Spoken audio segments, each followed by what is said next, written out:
الحمدللہ وکفا وسلام علی عبادہ الذین اصطفیٰ خصوصاً علی سید الانبیاء علیہ التحیۃ والثناء اما بعد فاعوذ باللہ من الشیطان الرجیم بسم اللہ الرحمن الرحیم والوالدات یرضعن اولادہن حولین کاملین لمن اراد ان یتم الرضاعہ وعلی المولود لہ رزقہن وکسوتہن بالمعروف لا تکلف نفس الا وسعہا لا تضار والدۃ بولدہا ولا مولود لہ بولدہ وعلی الوارث مثل ذلک فإن ارادا فصالا عن تراض منہما وتشاور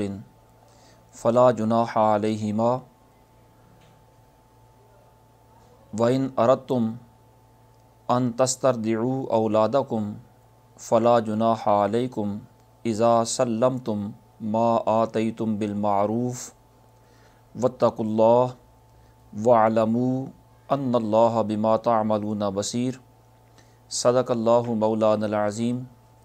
بعد از حمد و ثنا سورہ بقرہ کی 233 نمبر آیت مبارکہ آپ نے سماعت فرمائی۔ ارشاد باری تعالیٰ ہے، اور مائیں دودھ پلائیں اپنے بچوں کو پورے 2 برس، اس کے لیے جو دودھ کی مدت پوری کرنی چاہے، اور جس کا بچہ ہے اس پر عورتوں کا کھانا اور پہننا ہے حسب دستور، کسی جان پر بوجھ نہ رکھا جائے گا مگر اس کے مقدور بر،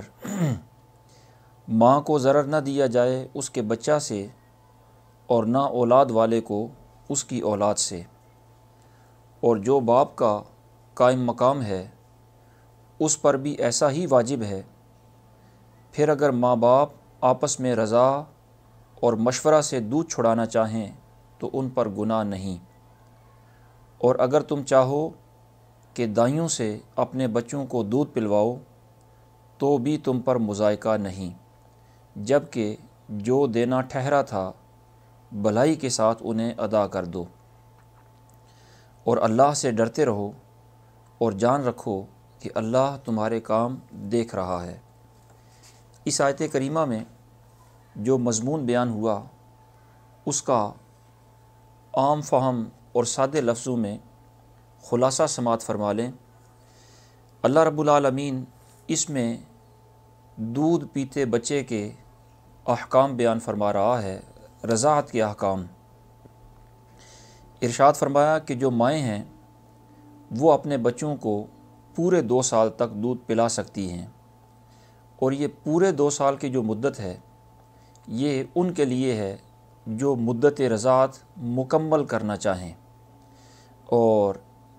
اس عرصہ میں جب مائیں ان نومولود بچوں کو دودھ پلا رہی ہوں، اس عرصہ میں جو بچے کا والد ہے اس پر یہ لازم ہے کہ وہ دودھ پلانے والی ماؤں کا کھانا اور پینا دستور کے مطابق ادا کرے، اور کسی پر بھی کوئی بوجھ نہیں رکھا جائے گا مگر اتنا ہی جتنا اس کی طاقت کے مطابق ہو، یعنی وہ بچہ اتنا ہی، بچے کے والد پر اتنا ہی کھانا پینا دینا اور اخراجات دینا لازم ہے جتنی اس کی مالی حیثیت ہے، اور ماں بھی اتنا ہی دودھ پلائے گی جتنا وہ دودھ پلا سکتی ہے، جتنی اس کی استطاعت ہے۔ ارشاد فرمایا کہ نہ ماں کو بچے کی وجہ سے تکلیف دی جائے گی اور نہ ہی والد کو بچے کی وجہ سے تکلیف دی جائے گی۔ تو جو عرصہ رضاعت ہے اس عرصہ میں چونکہ ماں دودھ پلائے گی اور بچے کا والد دودھ پلانے والی ماں کے جملہ اخراجات پورے کرے گا۔ پھر فرمایا اگر والد فوت ہو جائے تو جو والد کے قائم مقام ہو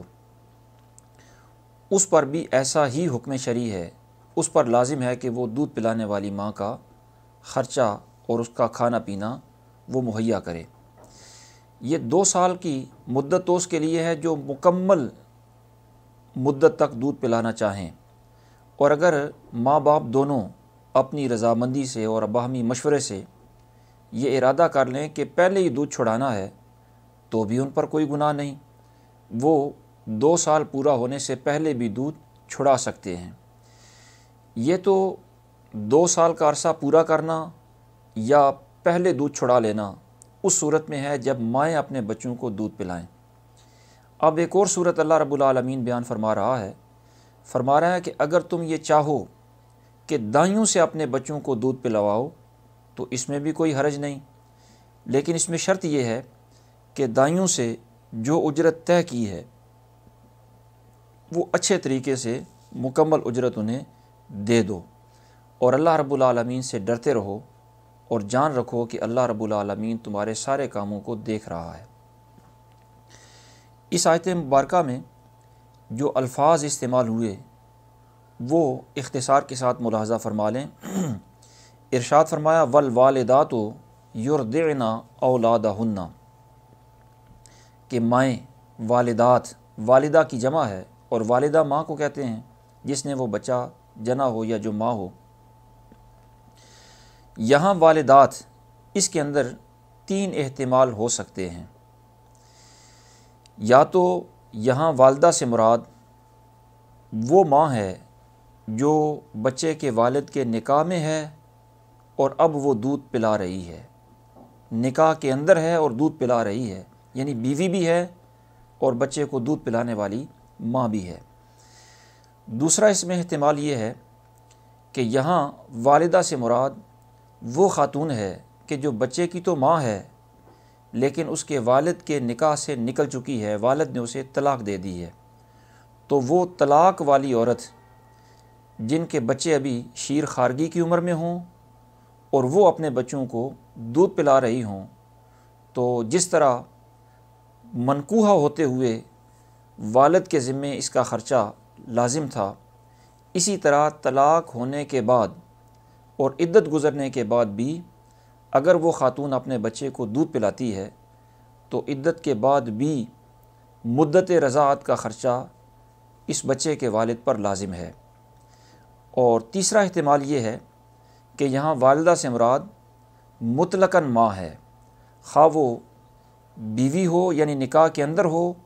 یا اسے طلاق ہو چکی ہو، مطلق ماں اس میں مراد ہے۔ تو ارشاد فرمایا جو ماں ہے وہ دودھ پلائیں اپنی اولاد کو۔ یہاں یرضعن اولادہن اگرچہ جملہ خبریہ ہے لیکن یہ امر کے معنی میں ہے، اور یہاں امر استحباب کے معنی میں استعمال ہوا، یعنی ماؤں پر یہ مستحب ہے کہ وہ اپنی اولاد کو دودھ پلائیں۔ اور یہاں یہ بات بھی ذہن نشین رہے کہ اولاد کی نسبت ہننا ان ماؤں کی طرف کی گئی، یعنی بچہ یا بچی ہو اس کا نسب اگرچہ والد کی طرف منسوب ہوتا ہے لیکن یہاں اس بچے یا بچی کی نسبت ماں کی طرف کی گئی۔ اس میں بنیادی طور پر 2 فائدے حاصل ہوتے ہیں۔ ایک تو اس میں فائدہ یہ ہے کہ نسب بے شک والد کی طرف ہی منسوب ہوتا ہے لیکن یہاں اولاد کو ماں کی طرف منسوب کر کے ماں کی ممتا کو، اس کی شفقت کو اور اس کی رحمت کو ابھارا گیا ہے، اور اسے یہ کہہ کر کہ یہ تیری بھی اولاد ہے، یہ کہہ کر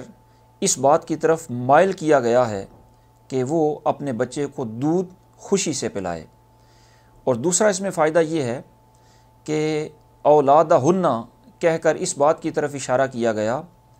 کہ ماں پر جو لازم ہے دودھ پلانا یا وہ دودھ پلانا اس کے لیے جو مستحب ہے عموماً اور بعض صورتوں میں لازم ہوتا ہے، یہ اس کے اپنی حقیقی اولاد کے لیے یہ حکم ہے، یعنی اس سے جو اولاد پیدا ہوئی اسے وہ دودھ پلائے۔ جو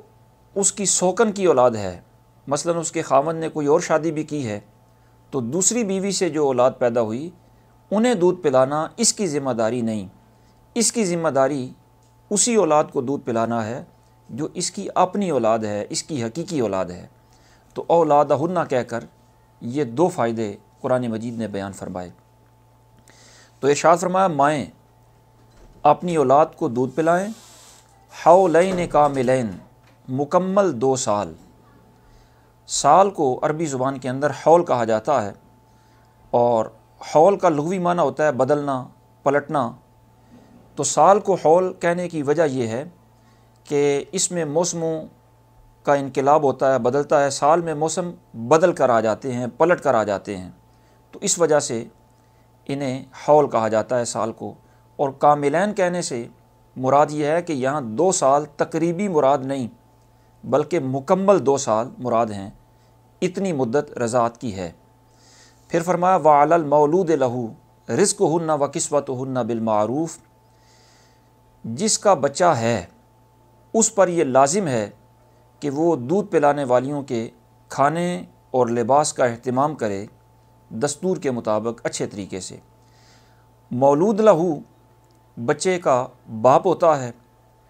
اس واسطے کہ نسب بچے کے باپ کی طرف ہی منسوب ہوتا ہے۔ ماں تو اولاد کے لیے ایک ظرف اور برتن کی حیثیت رکھتی ہے، تو فرمایا جو بچے کا والد ہے ان پر لازم ہے، اور یہ لزوم کا معنی علا دے رہا ہے۔ تو ارشاد یہ ہے کہ بچے کا جو والد ہے وہ دودھ پلانے والی کا خرچہ برداشت کرے، اس کا لباس، اس کی غذا کا اہتمام کرے، خواہ وہ دودھ پلانے والی ابھی نکاح میں ہو یا اسے طلاق ہو چکی ہو اور عدت و گزار چکی ہو، یا نکاح میں ہو تو ظاہر ہے نکاح میں اگر بیوی ہوتی ہے تو خاوند کی خدمت اس کے ذمہ لازم ہوتی ہے، اور اگر وہ خاوند کی خدمت نہ کرے تو ناشزہ کہلاتی ہے اور اخراجات کی، نان و نفقہ کی مستحق نہیں رہتی۔ تو یہاں یہ بھی فرمایا جا رہا ہے کہ اگر وہ بیوی ہے تو بچے کو دودھ پلانے کی وجہ سے اگر کسی خدمت میں وہ قاصر رہ بھی جائے تو بھی وہ ناشزہ نہیں کہلائے گی، بلکہ اس کا خرچہ اور نان و نفقہ اس بچے کے والد پر پھر بھی لازم ہوگا۔ اور بالمعروف کہنے سے یہاں مراد یہ ہے کہ وہ خرچہ اتنا ہی دے گا جتنی اس کی مالی حیثیت ہے۔ پھر فرمایا لا تضار والدۃ بولدها ولا مولود لہ بولدہ، نہ بچے کی وجہ سے ماں کو کوئی تکلیف دی جائے گی اور نہ ہی بچے کی وجہ سے اس کے والد کو کوئی تکلیف پہنچائی جائے گی۔ وعلی الوارث مثل ذلک، اور اگر بچے کا والد نہ ہو تو دودھ پلانے والی کا خرچہ اس کے ذمہ ہوگا جو والد کے قائم مقام ہوگا۔ بچہ کے والد کے قائم مقام جو بھی ہو، والد کا ذی رحم محرم ہو یا بچے کا قریبی رشتہ دار ہو، تو وہ یہ ذمہ داری نبھائے گا۔ پھر فرمایا فَإِنْ أَرَادَا فِصَالًا، اگر ماں باپ دونوں یہ چاہیں کہ 2 سال پورا ہونے سے پہلے ہی وہ اس کا دودھ چھڑا دیں تو لا جناح علیہما، ان پر اس میں کوئی حرج نہیں۔ اور پھر فرمایا وَإِنْ أَرَدْتُمْ أَن تَسْتَرْضِعُوا أَوْلَادَكُمْ، اگر تم یہ چاہو کہ کسی دائی سے اپنے بچے کو دودھ پلواؤ تو اس میں بھی کوئی حرج نہیں، بشرطے کہ جو اجرت اس کے ساتھ طے کی ہے وہ اچھے طریقے سے اسے ادا کر دیں، یعنی پوری بھی دیں اور بر وقت بھی دیں۔ اس آیت کریمہ کے ان الفاظ کو ملاحظہ کرنے کے بعد اس آیت کریمہ کے ضمن میں مفسرین کرام نے جو مسائل شرعیہ بیان فرمائے ان میں سے پہلا مسئلہ یہ ہے کہ قرآن مجید ارشاد فرماتا ہے والوالدات یرضعن اولادہن، کہ مائیں اپنی اولاد کو دودھ پلائیں۔ یہ جو حکم ہے یہ استحبابی ہے، اس کا مطلب یہ ہے کہ عام حالات میں دودھ پلانا ماں کے ذمے واجب نہیں، مستحب ہے۔ اور ماں کا دودھ چونکہ بچے کے مزاج کے موافق بھی ہوتا ہے اور ماں اپنی اولاد پر بہت زیادہ شفیق اور مہربان بھی ہوتی ہے، اس لیے مستحب یہی ہے، مناسب یہی ہے کہ ماں ہی اپنے بچے کو دودھ پلائے۔ لیکن بہر صورت یہ مستحب ہے، واجب نہیں، عمومی حالات میں۔ البتہ بعض اوقات حالات ایسے ہو جاتے ہیں جن حالات میں ماں پر دودھ پلانا اپنی اولاد کو واجب ہو جاتا ہے۔ ان حالات کی متعدد صورتیں ہیں، مثلاً کہ کوئی دوسری دائی یا دودھ پلانے والی ملتی ہی نہیں، تو ظاہر ہے بچے نے تو دودھ پینا ہے، اب ماں پر واجب ہو جائے گا کہ وہ اپنی اولاد کو دودھ پلائے۔ یا دوسری صورت یہ ہو سکتی ہے کہ دائی تو مل جاتی ہے لیکن اس کی اجرت ادا کرنا بچے کے والد کے بس میں نہیں ہے، اس کی استطاعت میں نہیں ہے، وہ ایسی مالی حیثیت نہیں رکھتا کہ وہ دائی کی اجرت ادا کر سکے، تو ایسی صورت میں بھی ماں پر دودھ پلانا واجب ہو جاتا ہے۔ یا تیسری صورت یہ ہے کہ دائی مل بھی جاتی ہے، والد اس کی اجرت ادا بھی کر سکتا ہے، لیکن بچہ کسی اور کا دودھ پیتا ہی نہیں، وہ ماں ہی کا دودھ پیتا ہے، تو بھی ماں پر دودھ پلانا واجب ہو جاتا ہے۔ دوسرا مسئلہ اسی آیت کریمہ کے ضمن میں مفسرین نے یہ بیان فرمایا کہ قرآن مجید ارشاد فرماتا ہے کہ مائیں اپنی اولاد کو دودھ پلائیں۔ اس کا مطلب یہ ہے کہ جو ان کی اپنی حقیقی اولاد ہے انہیں دودھ پلانا یہ ماؤں کی ذمہ داری ہے، ان کی جو سوکنوں کی اولاد ہے انہیں دودھ پلانا ان کی ذمہ داری نہیں ہے۔ اور ماں کی ذمہ داری اپنی اولاد کو دودھ پلانا ہے، اور ماں کا جس طرح دودھ پلانا ذمہ داری بنتا ہے اسی طرح اولاد کی اچھی تربیت کرنا اور اچھی پرورش کرنا یہ بھی ماں کا حق ہوتا ہے اور ماں کی ذمہ داری ہوتی ہے۔ لیکن اس میں یہ یاد رہے کہ ماں اپنے بچے کو گھر سے باہر اپنے خاوند کی اجازت کے بغیر نہیں لے جا سکتی، گھر کے اندر ہی اس کی یہ ذمہ داری ہے کہ وہ اس کی پرورش بھی کرے اور اسے دودھ بھی پلائے۔ اور اگر ماں موجود نہ ہو، فوت ہو جائے، تو پھر یہ ذمہ داری ماں کی ہمشیرہ یعنی بچے کی خالہ کی طرف لوٹ آتی ہے۔ نبی اکرم نور مجسم شفیع معظم صلی اللہ تعالیٰ علیہ وسلم نے ارشاد فرمایا، الخالۃ بمنزلۃ الام، کہ خالہ ماں کی طرح ہی ہوتی ہے۔ تو اگر ماں ہو تو اس کی ذمہ داری ہے، اور اگر فوت ہو جائے تو ظاہر ہے پھر خالہ یہ ذمہ داری نبھانے کی زیادہ حقدار ہے۔ اور اگر ماں تو ہے لیکن سوء اتفاق سے، بدقسمتی سے بچہ ابھی شیر خارگی کی عمر میں ہی تھا کہ زوجین میں علیحدگی ہو گئی، طلاق ہو گئی، تو اس طلاق کے ہونے کے بعد بھی بچے کو دودھ پلانا ماں ہی کا حق رہتا ہے۔ ماں کی یہ ذمہ داری رہتی ہے کہ بطور استحباب ہو یا وجوب ہو، اپنی اپنی صورتوں کے مطابق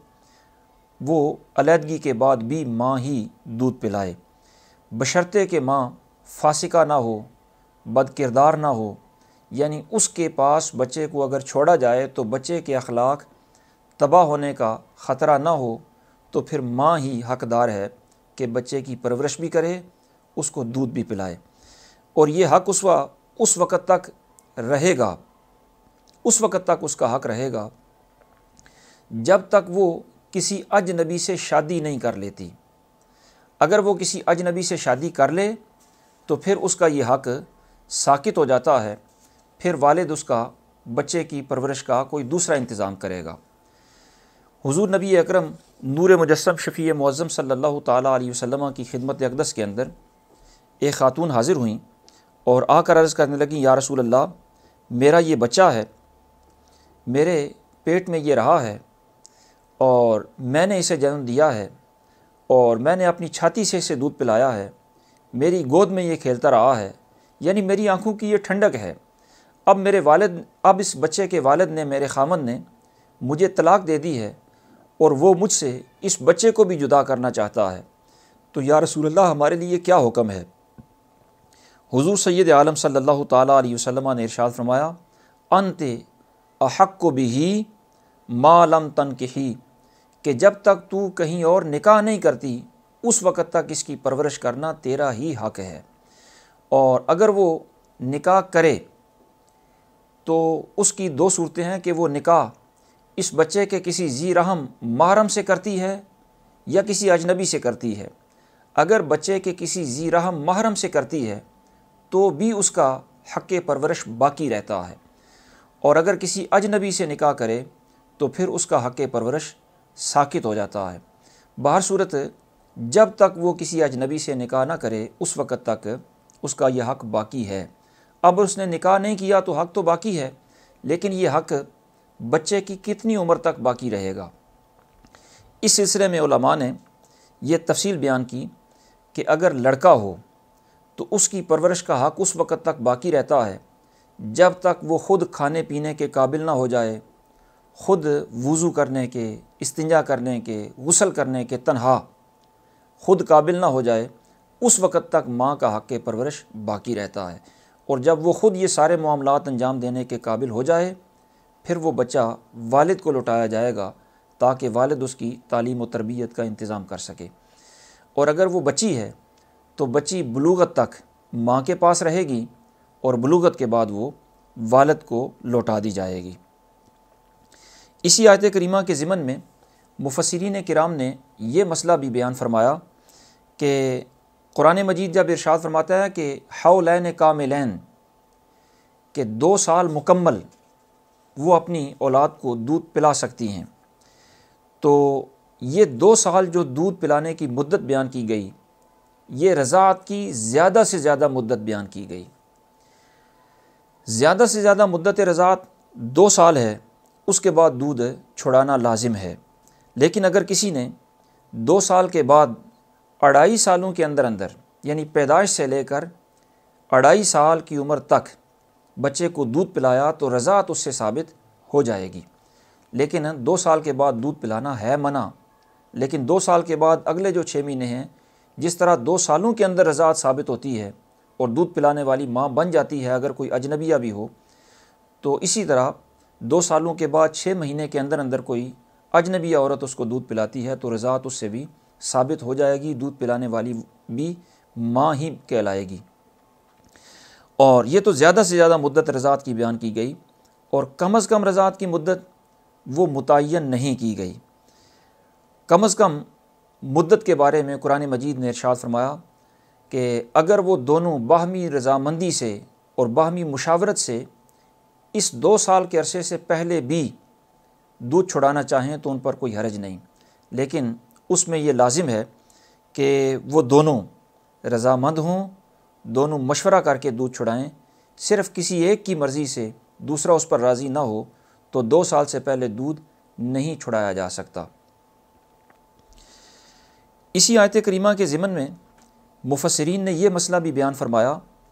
کہ 2 سال کے بعد دودھ پلانا چونکہ منع ہے اور اس کے بہت سارے نقصانات ہوتے ہیں۔ اس کا ایک نقصان تو یہ ہے کہ بچہ کند ذہن ہو جاتا ہے، غبی ہو جاتا ہے، نالائق ہو جاتا ہے، ذہنی طور پر اس کے برے اثرات ہوتے ہیں۔ اسی طرح جسمانی طور پر اور بدن کے اندر بھی نقص پیدا ہوتا ہے، اور یہ شریعت مطہرہ کی خلاف ورزی کرنے کی سزا ہوتی ہے۔ اس لیے 2 سال کے بعد دودھ پلانا منع ہے۔ اور یہ ممانعت اس لیے بھی ہے کہ 2 سال کے بعد بچہ مزید کوئی نرم چیز کھا کر اپنی زندگی گزار سکتا ہے۔ 2 سال سے پہلے تو ظاہر ہے جب تک وہ کوئی اور شے کھانے کے قابل ہی نہیں، اس کی زندگی کی بقا اور زندگی کا سارا دار و مدار دودھ پر ہی ہوگا۔ اور ماں کے لیے اللہ رب العالمین نے وہ بچے کے لیے ماں کے اندر وہ دودھ پیدا کر دیا ہے جو بچے کی غذا ہے، تو یہ شدید ضرورت کی بنا پر بچے کو دودھ پلایا جاتا ہے۔ اور یہاں یہ بات ذہن نشین رہے کہ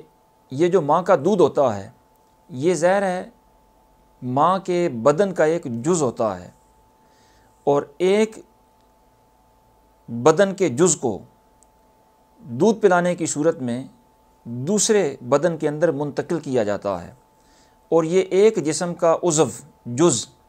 دوسرے بدن میں منتقل کرنا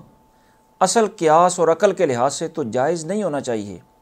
لیکن خلاف قیاس اللہ رب العالمین نے چونکہ نص ارشاد فرما کر وضاحت کے ساتھ اس کی اجازت دے دی ہے،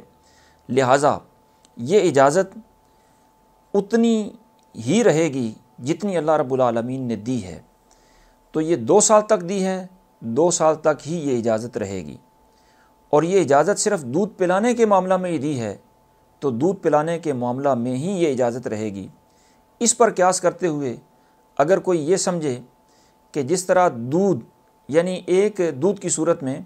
جسم ایک بندے کے جسم کا جز دوسرے جسم میں منتقل ہوتا ہے، اس طرح باقی بیماری یا باقی کسی وجہ سے بھی ایک بندے کے جسم کے اجزاء دوسرے میں منتقل کر دیے جائیں تو ان کا بھی وہ جواز اگر ضرورت کی بنا پر کرنا چاہے تو یہ قیاس نہیں کر سکتا، اس واسطے کہ یہ جو اصل ہے یہ خود خلاف قیاس صرف اللہ رب العالمین کے صراحت کے ساتھ اجازت دینے کی وجہ سے ہے۔ تو جو خلاف قیاس نص سے مسئلہ ثابت ہوتا ہے اس پر مزید مسائل کو متفرع نہیں کیا جا سکتا۔ اسی آیت کریمہ کے ضمن میں مفسرین نے پانچواں مسئلہ ان لفظوں سے ثابت کیا، وَعَلَى الْمَوْلُودِ لَهُ رِزْقُهُنَّ وَكِسْوَتُهُنَّ بِالْمَعْرُوفِ، کہ بچے کے والد کے ذمے دودھ پلانے والی کی غذا اور لباس کا اہتمام دستور کے مطابق ہے۔ تو دودھ پلانے والی کے لباس اور غذا کا اہتمام اس لیے لازمی ہے کہ وہ اس کے بچے کی پرورش کر رہی ہے، تو اس پر یہ خرچ کرنا گویا اپنے بچے پر ہی خرچ کرنا ہے۔ بلکہ یہاں تو حکم دودھ پلانے کی صورت میں دیا گیا کہ جب تک وہ دودھ پلا رہی ہیں اس وقت تک ان کے اخراجات بچہ کا والد دے گا، کیونکہ ان پر خرچ کرنا بچے پر ہی خرچ کرنا ہے۔ قرآن مجید نے ایک اور مقام پر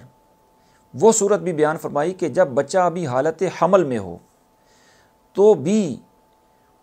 اس بچے کی ماں پر خرچ کرنا گویا بچے پر ہی خرچ کرنا ہے۔ اس لیے ایسی صورت میں بھی اس حمل کی صورت میں بھی بچے کی ماں پر خرچ کرنے کا قرآن مجید نے حکم دیا، فرمایا وَإِن كُنَّ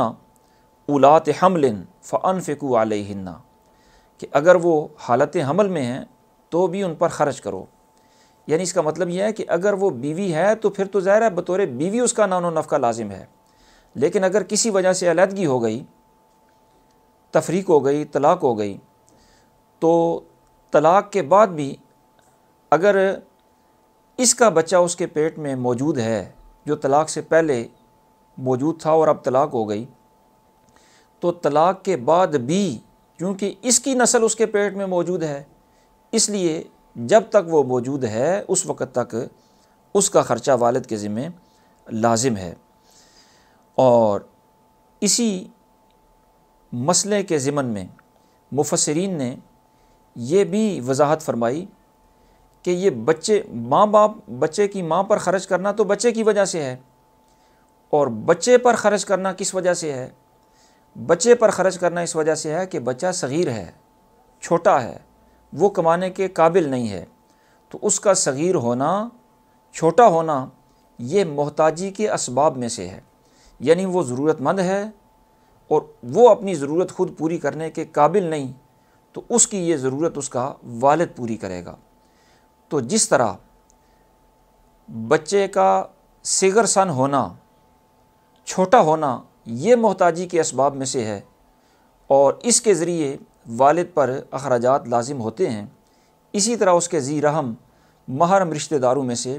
اگر کوئی بیمار، معذور، مفلوق الحال، محتاج ہو تو ان کے اخراجات بھی پھر حسب دستور لازم ہوں گے، اور قرآن مجید نے انہیں بھی صغیر ہی کے حکم میں قرار دیا، فرمایا وَآتِ ذَا الْقُرْبَىٰ حَقَّهُ، کہ جس طرح بچے کے ساتھ اس کی قرابت ہے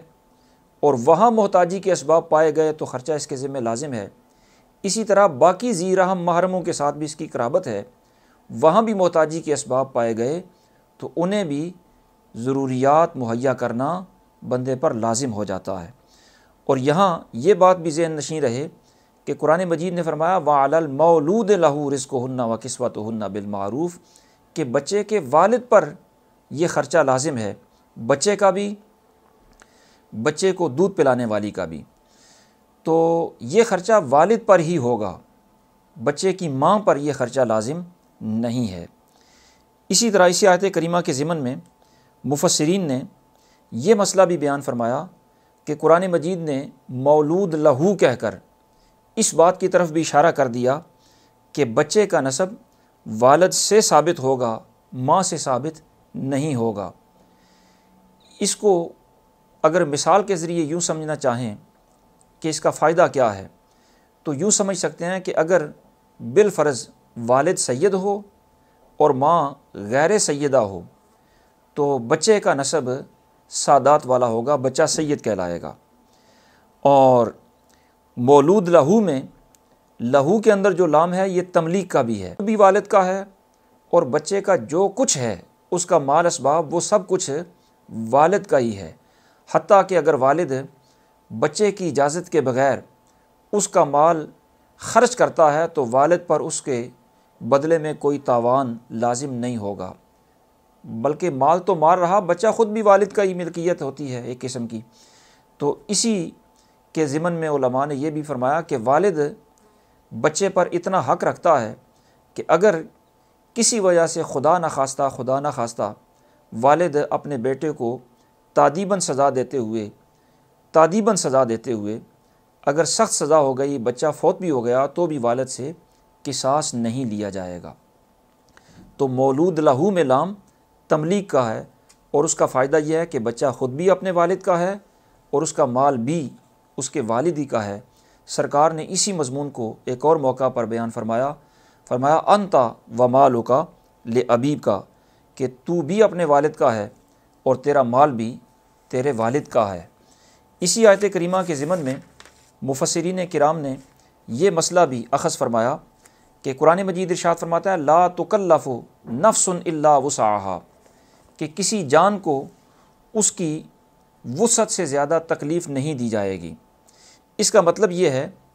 کہ ماں کے ذمے دودھ پلانا عمومی حالات میں واجب نہیں، بشرطے کہ والد دائی کا انتظام کر سکتا ہو اور دائی کا وہ بچہ دودھ پی بھی لیتا ہو، مستحب ہوتا ہے۔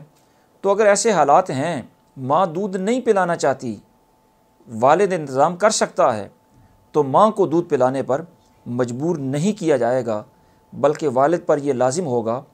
کہ وہ اجرت دے کر کسی دائی کو مہیا کرے اور وہ بچے کو دودھ پلائے۔ اور اسی آیت کے ضمن میں مفسرین نے یہ مسئلہ بھی بیان فرمایا کہ اجنبی عورت کے مقابلہ میں ماں کا زیادہ حق ہے کہ وہ دودھ پلائے، اور طلاق یافتہ اگر ماں ہو، یعنی بچہ اگر شیر خارگی کی عمر میں ہے تو اس کی ماں کو طلاق دے دی گئی، تو اب ظاہر ہے وہ بے شک خاوند کے حق میں متعلقہ ہے، لیکن بچے کی تو وہ ماں ہی ہے۔ اب بچے کو دودھ پلانے کا جو معاملہ ہوگا، تو اگر بچے کو ماں دودھ پلائے تو اس کا حق اجنبی عورت کے دودھ پلانے سے، کسی دائی کے دودھ پلانے سے ماں کا دودھ پلانے کا حق زیادہ ہے۔ لیکن اس میں دیکھا یہ جائے گا کہ اگر ماں دودھ پلاتی ہے اور اجرت مانگتی ہے تو اس کو اجرت بھی دی جائے گی، پھر بھی اس کا حق باقی رہے گا، بشرطے کہ وہ اجرت معمول سے زیادہ نہ مانگے۔ یعنی جتنی اجرت ایک عام دائی لیتی ہے اتنی اجرت اگر ماں لے کر دودھ پلاتی ہے تو اجرت لینے کے باوجود اس کا حق باقی ہے، اس کو اجرت دینا بچے کے والد کے ذمہ لازم ہے۔ اور اگر وہ معمول سے زیادہ مانگتی ہے تو پھر اس کا حق ساقط ہو جاتا ہے۔ قرآن مجید فرقان حمید اس مضمون کو ایک اور موقع پر بیان فرماتا ہے سورہ طلاق کی 6 آیت مبارکہ میں، فرمایا فَإِنْ أَرْضَعْنَ لَكُمْ فَآتُوهُنَّ أُجُورَهُنَّ، کہ اگر وہ تمہارے بچوں کو دودھ پلائیں تو انہیں ان کی اجرت ادا کرو۔ اب یہ ہے کہ وہ اجرت کتنی دی جائے گی اس کی ماں کو، یعنی دائی کو جو اجرت دینی ہے اس سے زیادہ بہتر ہے کہ ماں کو اجرت دے کر دودھ پلایا جائے۔ اب ماں کو جو اجرت دی جائے وہ معمول کے مطابق ہی ہوگی، اور معمول اس میں کیا ہے؟ معمول کو قرآن مجید نے ایک موقع پر ارشاد فرمایا وَلْيُنْفِقْ ذُو سَاعَةٍ مِّن سَاعَتِهِ وَمَنْ قُدِرَ عَلَيْهِ رِزْقُهُ فَلْيُنْفِقْ مِمَّا آتَاهُ اللَّهُ، کہ جو وسعت والا ہے وہ اپنی مالی حیثیت کے مطابق خرچ کرے، اور جس کی معیشت تنگ ہے وہ ظاہر ہے اسی میں سے خرچ کرے گا، اور اتنا ہی خرچ کرے گا جتنا اللہ نے اسے عطا فرمایا ہے۔ تو مالی حیثیت کے مطابق، بچے کے والد کی مالی حیثیت کے مطابق وہ اجرت دی جائے گی۔ اور قرآن مجید فرقان حمید نے یہاں یہ بھی ارشاد فرمایا وَلَا تُضَارَّ وَالِدَةٌ بِوَلَدِهَا وَلَا مَوْلُودٌ لَهُ بِوَلَدِهِ، ان لفظوں کو لا تُضَارَّ، اس لفظ کو 2 طرح سے فرض کیا گیا ہے۔ یہ معروف بھی ہو سکتا ہے، صیغہ معروف، اور صیغہ مجہول بھی ہو سکتا ہے۔ اگر صیغہ معروف ہو تو پھر معنی یہ ہوگا لا تضار والدۃ بولدہا، کہ ماں نہ تو اپنے بچے کو نقصان پہنچائے، یعنی اس کی پرورش میں کوتاہی نہ کرے، اور نہ ہی ماں بچے کے ذریعے اپنے شوہر کو نقصان پہنچائے، کہ اس بچے کا والد اور ماں، اس بچے کی ماں جو ہے اس کا شوہر وہ غریب ہے، نادار ہے، تو اس کو دائی رکھنے پر مجبور کرے، یا اس کی مالی حیثیت سے زیادہ اس سے اخراجات کا مطالبہ کرے، تو یہ ماں جو ہے بچے کی وجہ سے اس بچے کے والد کو نقصان نہ پہنچائے اور بچے کو بھی نقصان نہ پہنچائے۔ یہ دو احتمال اس صورت میں ہیں جب اس لا تضارہ کو معروف تصور کریں۔ اور اگر یہ صیغہ مجہول پڑھا جائے تو پھر اس کا مطلب یہ ہوگا کہ بچے کی وجہ سے ماں کو نقصان نہ پہنچایا جائے، کہ ماں بچے کو دودھ نہیں پلانا چاہتی اور بچے کا جو والد ہے وہ دائی رکھنے کی طاقت رکھتا ہے، اجرت دے سکتا ہے، تو ماں کو دودھ پلانے پر مجبور نہ کرے۔ اسی طرح ولا مولود لہ بولدہ، یہاں بھی لا کے بعد تضار مقدر ہے، یہاں پر معتبر ہے، تو یہاں بھی دو ہی اس کے احتمال ہیں کہ معروف ہے یا مجہول ہے۔ اگر معروف پڑھیں تو اس کا مطلب یہ ہوگا کہ والد بچے کی ماں کو نقصان نہ پہنچائے بچے کی وجہ سے، اور دوسرا اس کا معنی یہ ہوگا کہ والد اپنے بچے کو نقصان نہ پہنچائے، یعنی اس کی پرورش میں کوتاہی نہ کرے۔ یہ دو احتمال تو اس کو معروف فرض کرنے کی صورت میں ہیں، اور اگر اس کو مجہول یہاں پر تصور کیا جائے تو پھر معنی یہ ہوگا کہ بچے کی وجہ سے والد کو نقصان نہ پہنچایا جائے، اور والد کو نقصان پہنچانے کی صورت یہ ہو سکتی ہے کہ وہ دودھ پلانے کا جو خرچہ ہے وہ دستور سے زیادہ مانگتی ہے،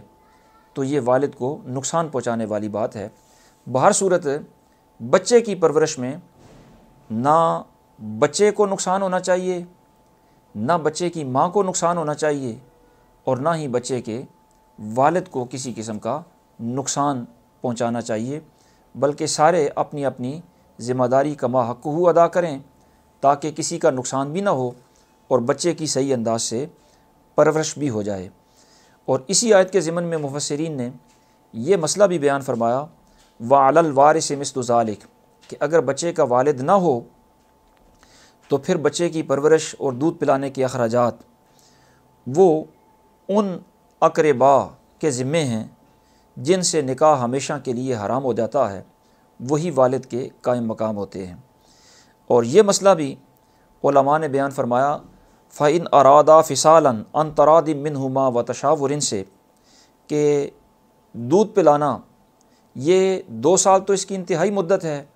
اس سے پہلے بھی اگر باہمی رضامندی سے، یک طرفہ طور پر نہیں، زوجین دونوں کی مشورے اور دونوں کی رضامندی سے اگر وہ چھڑانا چاہیں تو چھڑا سکتے ہیں۔ اور یہاں یہ بھی قرآن مجید نے حسین انداز کے اندر بیان فرما دیا کہ مشورہ کرنا یہ بھی اللہ رب العالمین کا حکم ہے، اور مشورہ کرنا سنت بھی ہوتا ہے، مستحب بھی ہوتا ہے، اور مشورہ میں بہت سارے دینی اور دنیاوی فوائد بھی ہوتے ہیں۔ اور مشورہ عموماً تجربہ کار سے، صاحب عقل و دانش سے کیا جاتا ہے، لیکن بعض اوقات چھوٹوں سے، یعنی اپنے سے کم درجہ لوگوں سے بھی مشورہ کیا جاتا ہے۔ یہاں جو بچے کا والد ہے وہ ظاہر ہے بچے کی ماں سے مشورہ کرے گا دودھ چھڑانے کے بارے میں، تو ظاہر ہے ماں اگرچہ مرتبے میں بچے کے والد سے کم ہے، لیکن اس کے باوجود مشورہ کرنے کا حکم ہے۔ نبی اکرم نور مجسم شفیع معظم صلی اللہ تعالیٰ علیہ وسلم کو بھی رب العالمین نے ارشاد فرمایا وَشَاوِرْهُمْ فِي الْأَمْرِ، کہ محبوب اپنے صحابہ سے مشورہ کریں۔ تو مرتبہ میں جو چھوٹے ہوتے ہیں ان سے بھی مشورہ کیا جاتا ہے اور کرنا چاہیے، بلکہ قادر مطلق اور مختار کل اور رب ذوالجلال جل وعلا مجدہ الکریم نے اپنے کمال فضل اور کمال کرم سے اپنے محبوب مکرم صلی اللہ تعالیٰ علیہ وسلم سے بھی مشورہ فرمایا، اور یہ مشورہ کیسا تھا؟ حدیث قدسی کے الفاظ سنیں۔ سرکار ارشاد فرماتے ہیں ان ربی استشارنی فی امتی، کہ میرے رب نے میرے ساتھ میری امت کے بارے میں مشورہ فرمایا۔ اور وہ مشورہ کیا تھا؟ مالک کریم نے فرمایا ماذا افعل بہم، کہ محبوب تیری امت کے ساتھ کیا سلوک کروں؟ فقلت ما شئت یا رب ہم خلقک و عبادک، میں نے عرض کی مالک جو تیری مشیت ہے وہ کر، اس واسطے کہ وہ تیری مخلوق ہے، تیرے بندے ہیں۔ تو سرکار ارشاد فرماتے ہیں فاستشارنی الثانیہ، کہ مالک نے پھر مجھ سے مشورہ فرمایا تو میں نے پھر اسی طرح عرض کی۔ اللہ رب العالمین نے پھر تیسری مرتبہ مجھ سے مشورہ فرمایا، میں نے پھر اسی طرح عرض کی کہ مالک وہ تیری مخلوق ہے، تیرے بندے ہیں، جو تیری مشیت ہے وہ تو کر۔ فقال تعالی، تو اللہ رب العالمین نے فرمایا انی لن اخزیک فی امتک یا احمد، کہ اے میرے محبوب میں آپ کو آپ کی امت کے بارے میں پریشان نہیں ہونے دوں گا۔ تو یہ مالک کریم اپنے محبوب علیہ الصلاۃ والسلام سے مشورہ فرما رہا ہے۔ تو آیت کریمہ کے تناظر میں صرف اتنی بات اصول کے طور پر ذہن نشین رکھنی چاہیے کہ مشورہ ویسے تو تجربہ کار اہل علم اپنے سے زیادہ سنجیدہ بزرگ لوگوں سے کیا جاتا ہے، لیکن بعض اوقات اپنے سے درجہ میں کم لوگوں سے بھی کیا جاتا ہے۔ جس طرح بچے کا والد دودھ چھڑانے کے بارے میں بچے کی ماں سے مشورہ کرے گا، اسی طرح اس آیت کریمہ کے ضمن میں مفسرین نے یہ مسئلہ بھی اخذ فرمایا وَإِنْ أَرَدْتُمْ أَن تَسْتَرْضِعُوا أَوْلَادَكُمْ، کہ اگر تم چاہو تو کسی اجنبیہ سے بھی اپنے بچوں کو دودھ پلوا سکتے ہو، اور جس اجنبی عورت سے بچے کو دودھ پلائیں گے وہ ظاہر ہے دودھ پلانے کے بعد بچے کی رضائی ماں بن جاتی ہے، اور یہ جو رضائی ماں ہوتی ہے اس کے احکام بھی حقیقی ماں کی طرح ہی ہوتے ہیں، اور اس رضائی ماں کا جو خامد ہوتا ہے وہ بچے کے حقیقی والد کی طرح ہو جاتا ہے، اور اس رضائی ماں کی جو اولاد ہوتی ہے بچے یا بچیاں وہ اس دودھ پینے والے بچے کے رضائی بہن بھائی بن جاتے ہیں۔ تو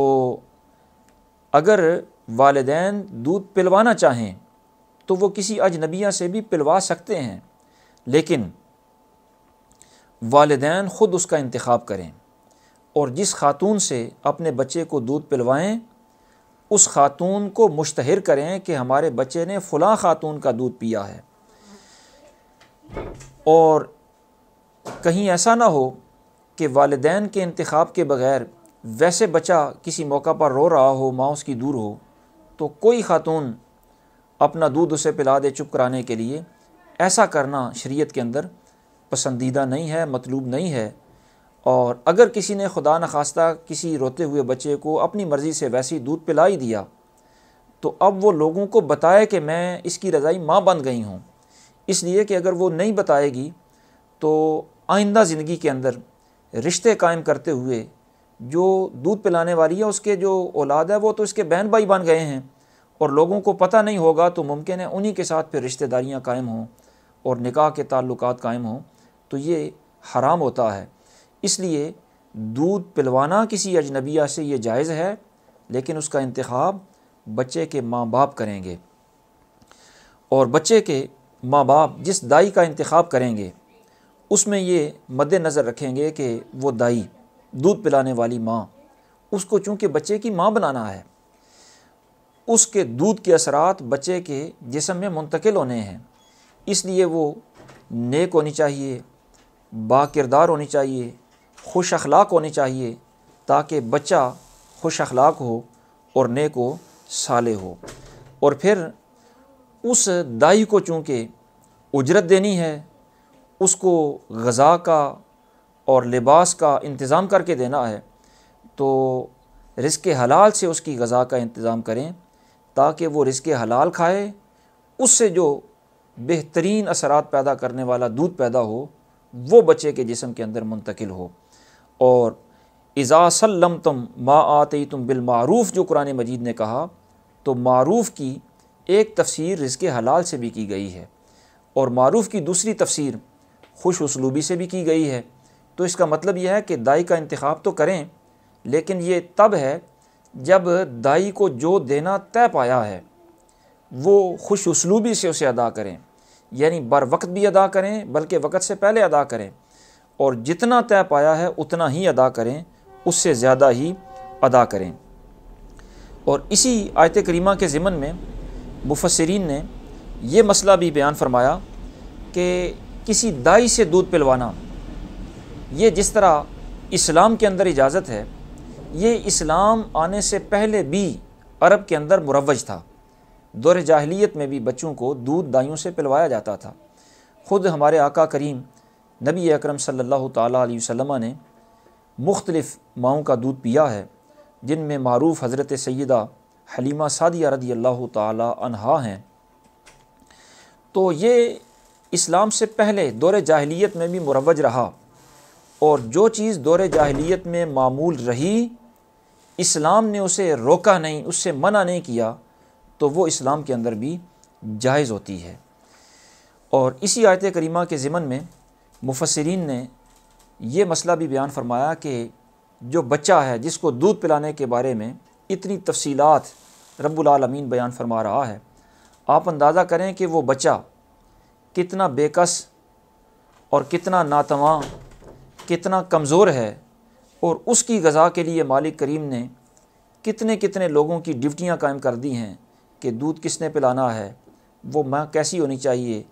اس کے اخراجات کس نے مہیا کرنے ہیں، وہ زوجین آپس میں اکٹھے ہیں تو معاملات کیا ہوں گے، اگر ان کی بالفرض علیحدگی ہو گئی ہے تو معاملات کیا ہوں گے، اگر ماں فوت ہو گئی تو اس کی پرورش کون کرے گا، اگر باپ فوت ہو گیا تو اس کی پرورش کس کے ذمہ ہے۔ یعنی اس بے کس اور ناتواں کے لیے، اس ضعیف اور کمزور انسان کے لیے دودھ پلانے اور غذا کا اہتمام مالک کریم نے کیسی تفصیل کے ساتھ بیان فرمایا۔ تو اس سے یہ سمجھ لینا چاہیے کہ اللہ کریم کا احسان، اس کا کرم، اس کی رحمت، اس کا فضل یوں تو ہر توانا کے ساتھ بھی ہوتا ہے اور ناتواں پر بھی ہوتا ہے، بلکہ جتنا کوئی ناتواں ہوتا ہے، جتنا کوئی ضعیف اور کمزور ہوتا ہے، اللہ کا فضل اور اس کا کرم اتنا ہی اس پر بڑھ جاتا ہے۔ یہ شیر خوار بچہ جو خود حرکت بھی نہیں کر سکتا اور خود اپنے آپ کو گرمی اور سردی سے محفوظ بھی نہیں کر سکتا، خود نہ کھا سکتا ہے نہ پی سکتا ہے، اس کی غذا کے لیے مالک کریم نے ماں کی چھاتی دودھ سے بھر دی، دل میں شفقت بھی پیدا فرما دی، باپ کو بھی پابند کر دیا اور اخراجات بھی اس پر لازم کر دیے۔ یہ سب اس کے کرم کے، اس کی رحمت کے جلوے ہیں۔ اس لیے جب یہ احکام کی آیات بندہ پڑھے سنے تو بندہ مومن کو یہ یقین بھی پیدا ہونا چاہیے کہ اگر کسی موقع پر مومن کے حالات تنگ ہو گئے ہوں، مومن اپنے آپ کو بے بس محسوس کر رہا ہو، تو اسے یہ بچے کے حالات سامنے رکھتے ہوئے یہ سوچ لینا چاہیے کہ بندہ جتنا مجبور ہوتا ہے، مالک کا کرم اتنا ہی اس پر زیادہ ہوتا ہے۔ ایسے حالات میں بندے کو پریشان نہیں ہونا چاہیے، رب کی رحمت کی طرف متوجہ ہونا چاہیے۔ دعا ہے اللہ رب العالمین انہی کلمات کو شرف قبولیت عطا فرمائے۔ وما توفیقی الا باللہ العلی العظیم۔